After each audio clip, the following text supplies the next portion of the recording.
Irmãos, assim, ó, eu e minha esposa estamos caminhando com Jesus há 16 anos e Ele nos deu a graça de poder estar viajando desde o princípio e conhecendo muitos irmãos em muitas partes do país e do mundo. Então a gente acaba voltando em muitos lugares e é muito bom reencontrar os amigos, os irmãos que a gente tem na fé. É muito lindo quando a gente chega num lugar e vê uma pessoa que cresceu. Nós temos alguns amigos que a gente viu praticamente nascer na fé e hoje estão liderando, estão pastoreando, e é muito encorajador você ver esse crescimento, ver gente que permanece, cresce naturalmente. Permanecer no Senhor te faz crescer naturalmente, porque Ele vai trabalhando em você todos os dias, é um trabalhar de todos os dias. Mas o paralelo disso também é sério, porque às vezes a gente se entristece quando a gente vê gente cheia de potencial, com talentos lindos, com uma unção às vezes inegável. E você vê essas pessoas, você volta em alguns lugares e pergunta, e o irmão tal, cadê ele? Aí você fala, poxa, ele está meio afastado. E são notícias que muitas vezes nos entristecem, porque você fala, o que é que deve ter acontecido? O que é que Jesus fez para o cara largar o Senhor? Na real, Jesus nunca fez nada para ninguém largá-lo. E usar os outros como desculpa de que foi o que fizeram comigo, eu acho que isso também não cola. Eu acho que no dia do Senhor isso não vai funcionar. Dizer, olha Senhor, eu não estava contigo por causa daquele meu irmão, porque não dava para aguentar ele vacilou muito comigo. Eu acho que essa desculpa não vai colar. Eu percebi que uma das coisas que mais impedem chamados, interrompem chamados, são as nossas próprias falhas, quando nós não conseguimos lidar com o peso de culpa e de vergonha que cai sobre nós quando nós erramos. Sabe, às vezes se a gente analisar, você vê quando uma nação tem um secretário de governo ou um ministro que pisa na bola, esse cara ele já renuncia, ou ele é demitido para preservar a integridade daquele governo. E às vezes as pessoas olham para isso e falam, cara, quão séria é a medida de justiça e de retidão desse povo. Em empresas, às vezes, com maior a reputação dessas empresas, por exemplo, se alguém cometeu uma falha, é demitido na hora, e não interessa quanto tempo ficou. Eu me lembro de ter um amigo meu que ele faz parte do UFC, e uma secretária que já trabalhava no UFC há muito tempo, por engano, mandou um e-mail com os exames médicos dele para todos os lutadores. Então isso foi uma falha muito grave, mas foi uma das primeiras que ela cometeu na vida. Foi demitida, não tem essa, porque tem que preservar a integridade da empresa. Então às vezes a gente percebe, cara, você está numa empresa ou num cargo governamental muito grande, muito sério, muito relevante, parece que as falhas não são toleradas. Você traz isso ainda para o contexto do mundo que a gente vive, onde não sei se por causa das redes sociais ou elas só aumentaram isso, mas nós vivemos um mundo que adora worship, a perfeição, onde as pessoas parecem que não toleram falhas, onde as pessoas só querem mostrar o quão perfeitas elas são. A busca do corpo perfeito nunca foi tão forte. As pessoas querem ter o casamento perfeito, o relacionamento perfeito, o ministério perfeito, querem ser perfeitos de qualquer forma, expõem o quão perfeito elas querem parecer aos outros. Mas você concorda comigo que não existe ninguém perfeito? Não existe ministério perfeito, não existe casamento perfeito, não existe nada, não existe corpo perfeito, não existe nada disso perfeito. Mas as pessoas tendem a mostrar isso. Como um ministro que está viajando para um lado e para o outro, a gente muitas vezes tem uma luz na nossa cara, um microfone na mão e não poucas vezes algumas câmeras gravando tudo que a gente fala. E se você é uma pessoa livre em Deus, Ele te dá a liberdade de expressar a tua personalidade quando você compartilha. Eu creio que o Senhor se agrada de ver a tua personalidade, a forma que você o enxerga. Ele poderia nos fazer robôs declarando a mesma coisa, mas o nosso olhar a respeito do Senhor, eu creio que é precioso aos olhos dele. E quanto mais livre diante do Senhor você é, cara, você corre risco de errar diante de todo mundo. E às vezes é triste quando você entrega uma mensagem e aquela parte que você falou uma coisa que talvez não pegou tão legal, ou que talvez não... podia ser colocado de outra forma, ou então distorceram da forma que quiseram. Aquilo vira o ponto principal, isolam todo o resto e pegam alguns minutos e expõem a tua falha, falando, olha lá, ele errou. Tipo assim, todo mundo erra. Mas quando alguém erra, no mundo que adora a perfeição e que preza por isso, apontam o erro e metralham para matar. Isso já aconteceu comigo inúmeras vezes. Eu me lembro quando eu antes de conhecer Jesus, eu tocava numa banda. Eu podia dar uma entrevista inteira falando um monte de coisas, mas a maior besteira que eu falasse naquela entrevista seria a manchete da matéria. A maior besteira, porque eles querem vender isso, é notícia. Às vezes essa síndrome de querer ser perfeito nos bloqueia de andar com o Senhor, porque às vezes o peso da vergonha que você sente quando você falha num mundo que preza pela perfeição, ainda mais servindo a um Deus que é perfeito. Agora você pega toda aquela conversa que eu falei de governos e de empresas. Imagina, o Senhor do universo, o Deus todo-poderoso, aquele que é perfeito, nele não há falha alguma. Ele te chamou para operar junto com Ele, sabendo que você falha. Sabendo que você falha, que você já falhou, que você pode estar falhando nesse momento e que você ainda vai falhar muitas vezes na tua vida. O meu Deus não teve problema de me convocar para andar com Ele, de me convidar para andar com Ele, sabendo do quão falho eu sou. Às vezes a luta que a gente tem é de acreditar que esse amor é tão grande que é capaz de nos perdoar de todas as nossas falhas para nos ter sempre com Ele. Apesar daquelas que já vieram, apesar daquelas que ainda virão. Deixa eu te dar uma boa notícia, elas ainda virão. É boa notícia, sabe por quê? Porque Deus não deixa de te amar, mesmo quando elas vierem. Eu acho incrível, eu sou muito fã do meu Deus. Porque Ele se garante. Ele fala, eu te chamo para andar comigo, eu sei que você vai falhar, e quando você falhar, eu continuo te usando. Você não tem o poder de atrapalhar a minha obra, porque a obra é minha. Você só atrapalha a minha obra se você acreditar nas mentiras do diabo e parar quando eu não te mandei parar. Sabe, muitas surras que a gente leva são didáticas. A gente aprende. E muitas das vezes as situações que a gente passa, que são humilhantes por causa das nossas falhas, produzem uma coisa muito linda dentro de nós: humildade. E quanto mais humildade você tiver, mais força você tem para continuar caminhando com esse Deus. Paulo fala, eu me glorio nas minhas fraquezas. E é muito louco você falar, como assim se gloriar nas fraquezas? Cara, as minhas fraquezas, no mínimo, expõem as áreas onde eu sou completamente dependente de Deus. E eu nunca fui chamado para andar sozinho. Agora, isso é muito lindo, porque quem olha de fora, vê alguém andando com Jesus, e vê Deus operando através da vida dele, e vê Deus fazendo coisas incríveis através da vida dele, coisas que só podem apontar para o Senhor, porque você conhece aquele cara e você fala, não pode ser ele, só pode ser Deus na vida dele. E de repente ele falha, mas se ele entende o papel que ele tem no Senhor e quão poderoso o Senhor é para nos restaurar e empoderar de novo, você vê esse cara depois do seu erro fluindo de novo, e você fala, como é que isso pode acontecer?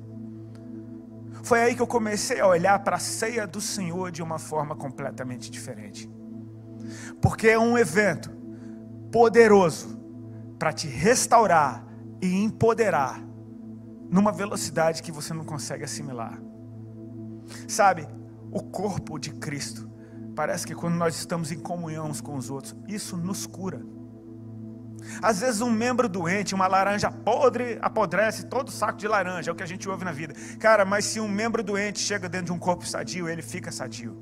Porque o corpo de Cristo é assim, uma mulher com fluxo de sangue tocou nele, ela era considerada impura e ele estava indo para a casa do principal da sinagoga, Jairo. Ou seja, esse cara sabia que uma mulher impura, se tocasse alguém, esse alguém seria impuro. A mulher impura toca em Jesus, e não é Jesus que fica impuro, muito pelo contrário, é ela que fica pura.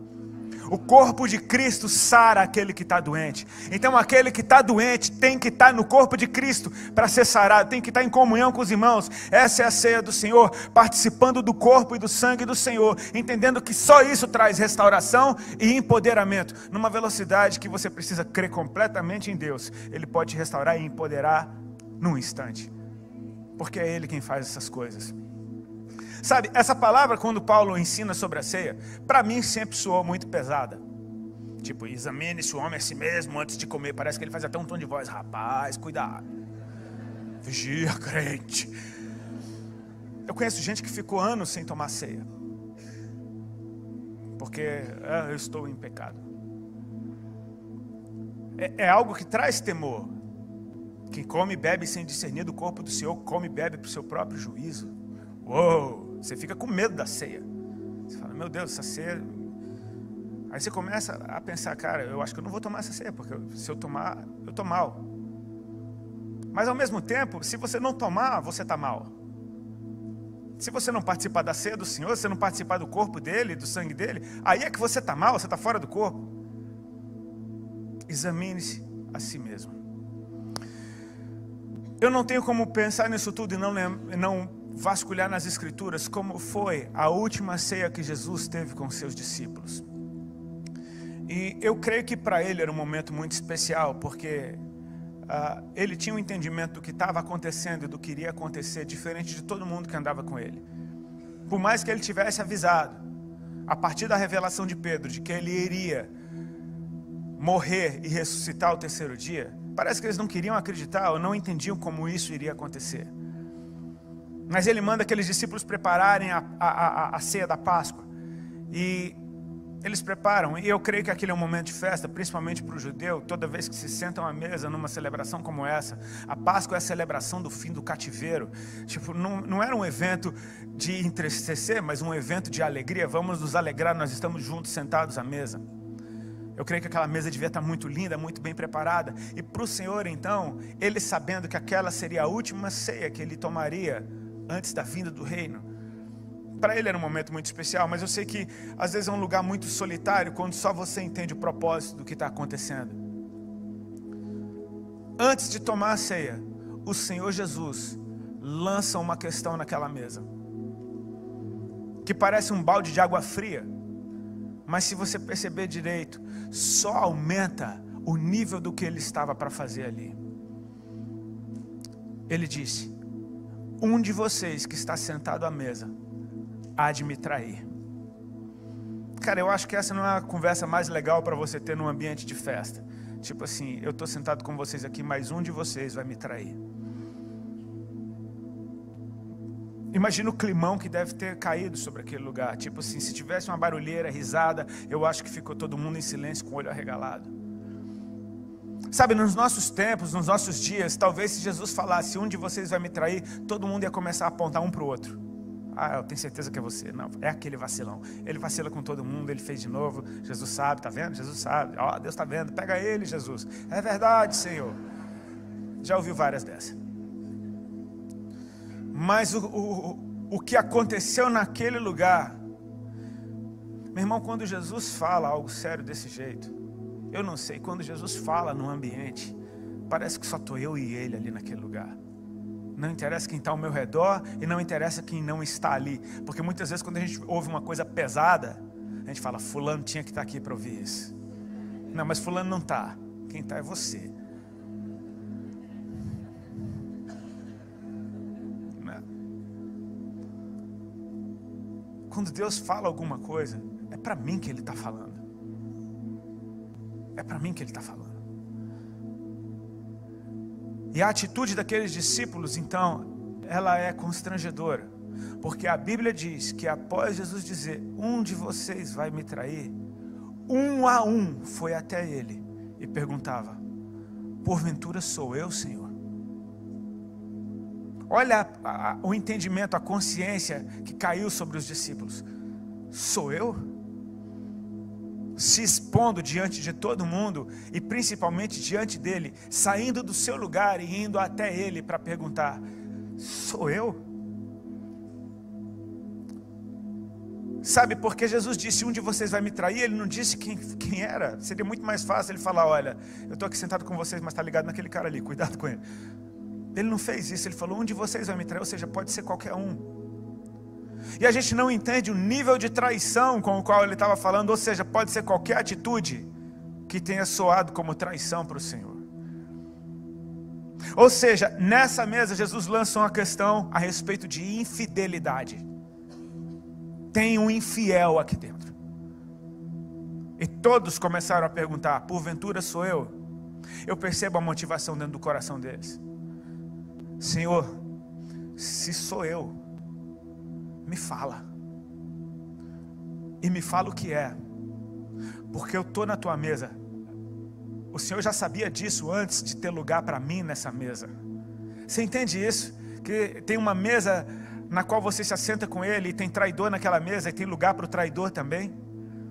Mas houve uma disposição naqueles corações de dizer: Senhor, se sou eu estou disposto a mudar aqui agora, porque eu não quero ser o traidor. Isso é o examinar a si mesmo. Sabe, examine-se a si mesmo. Paulo fala, olha, quem se julga a si mesmo está sempre inocente. Mas o examinar a si mesmo eu amo o que aconteceu naquele lugar. Porque muitas vezes quando a gente falha, sabe o que a gente faz? A gente se afasta de Deus, cara. Já aconteceu isso com alguém? Você falha, você pensa, eu sou um lixo mesmo, olha só, não consigo vencer essa área. Aí você dá alguns passos para trás, e sabe, dar um passo para trás diante de uma falha só vai fazer o peso da culpa e da vergonha aumentarem em você. O que fez com esses discípulos, o que aconteceu com eles foi completamente diferente. Há uma notícia, tem um traidor nessa mesa, eles chegam mais perto de Jesus. E eu acho que essa é a atitude correta. Senhor, isso é o examinar a si mesmo, é você chegar diante dele com a tua vida e pedir: Senhor, me escaneia. Senhor, passa o teu raio-x em mim. O Senhor me conhece por dentro e por fora. O Senhor conhece os meus pensamentos, o Senhor conhece a motivação do meu coração. O Senhor sabe quem eu sou. Me mostra quem eu sou. Passa o teu raio-x, eu quero estar limpo na tua presença. Eu chego mais perto dele com a minha vida, e a minha vida mais perto dele, ela muda só pela aproximação. Cara, se você está em pecado, o pecado não fica na presença de Jesus. Se você está em pecado, chega mais perto dele. Chega mais perto dele, porque o que está nele vai vencer o que está em você. Ele é o Cordeiro de Deus que tira o pecado do mundo. Você não se livra desse pecado longe de Jesus, ou punindo-se a si mesmo. Não, Ele já foi o sacrifício no teu lugar. Você precisa chegar perto dele. Então eles se achegam perto do Senhor e perguntam: sou eu, Senhor? E Jesus não respondia nada. Até que Judas pergunta: porventura sou eu, Senhor? Aí Jesus responde: tu disseste. Você percebe que o coração desse não estava nem um pouco disposto a mudar. Ele já estava decidido. Eu só queria saber se Jesus sabia. Eu sei que então, depois de falar de traição, Jesus fala de uma aliança. Não é interessante isso? Ele podia falar direto sobre a aliança que ele estava fazendo agora, entregando o seu corpo e o seu sangue, mas ele fala primeiro de traição para depois falar de fidelidade. E eu creio que esse gesto por si só eleva o nível de fidelidade da aliança que ele está fazendo com a gente. Porque amar quem me ama é fácil, amar quem me odeia vai exigir muito mais amor de mim. Ser obediente a um justo é fácil, ser obediente a um corrupto vai exigir um nível de obediência muito maior de mim. Ser fiel a quem é fiel talvez seja fácil. Continuar sendo fiel a quem falha comigo vai exigir um nível de fidelidade muito maior de mim. E Jesus lança um assunto sobre infidelidade para depois lançar a fidelidade dele naquela mesa. Isso é no mínimo encorajador. Ele já sabia que havia um traidor naquela mesa. Ele não disse quem era, pode ser qualquer um. Ele agora está lançando uma aliança de fidelidade com aqueles que falham, que podiam estar falhando e que ainda viriam a falhar. Isso tem que me levar para mais perto dele. Isso tem que me fazer entender que não há lugar para mim fora desse corpo. Porque se eu fosse parar na minha primeira falha, eu não tinha passado do primeiro dia, e nem do segundo, e nem do terceiro, e nem do quarto, e nem do quinto. E quando você acha que você está bom, aí você vacila de novo. Não tome a ceia do Senhor indignamente. Ok, examine-se e depois coma. É o que Pedro fala, ou o que Paulo fala. Examine-se e depois coma. Ele não disse para não comer, ele disse examine-se e depois coma. Eu ouvi um pastor da minha igreja falando isso. É engraçado, porque se você achar que você é indigno, você não toma ceia. E se você achar que você é digno, você está errado. Você não é, é Ele que te justifica para você participar disso. Então eu preciso chegar com confiança, sabendo que Jesus, sabendo que nós iríamos falhar, Ele preparou uma comunhão na qual nós somos restaurados das nossas falhas, tomando consciência do que Ele fez, entregando seu corpo na cruz, e nós somos empoderados com a vida dEle, através do seu sangue que foi derramado naquela cruz. Você vai ver isso acontecendo. A história de Pedro para mim é a mais linda, porque Pedro jurava que estava prontinho para ir até o fim com o Senhor. Senhor, eu estou pronto para ir para a prisão até a morte contigo. Jesus falou: Pedro, ainda hoje, antes que o galo cante, tu vai me negar 3 vezes. E eu creio que as intenções de Pedro eram boas. Tipo, não, eu vou, não. Tanto que quando Jesus é preso, Pedro saca de uma espada e ele vai para cima para defender o Senhor. Ele tenta matar um soldado. Por sorte pegou só na orelha. Mas não pense que ele foi lá: vou cortar sua orelha só para você ver como eu sou mau. Não, ele deu para arrancar a cabeça. Pegou na orelha. E Jesus cura o soldado e repreende Pedro. Como assim? Pedro está tentando. Todo mundo correu. A gente fala, Pedro negou Jesus. Todo mundo correu.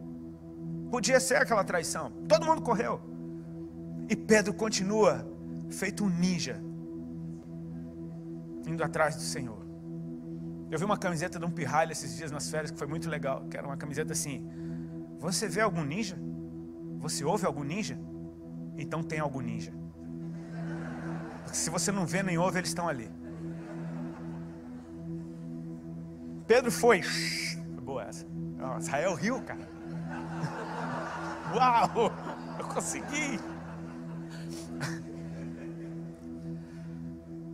Pedro foi de cantinho, conseguiu entrar, entrou no palácio, está lá, ele tá dando tudo certo. Eu não sei o que ele achava que ele ia fazer ali dentro, mas ele está lá, ele não sabe o que fazer, mas ele está tentando. Eu vou até o fim, não, eu vou. Ele devia estar lutando muito dentro dele, até que alguém olha na cara dele: peraí, tu é um deles? Não, tu é um deles? Não, eu nem conheço esse cara. Não, tu é um deles, olha o teu jeito de falar, você fala com... Não conheço ele, não conheço.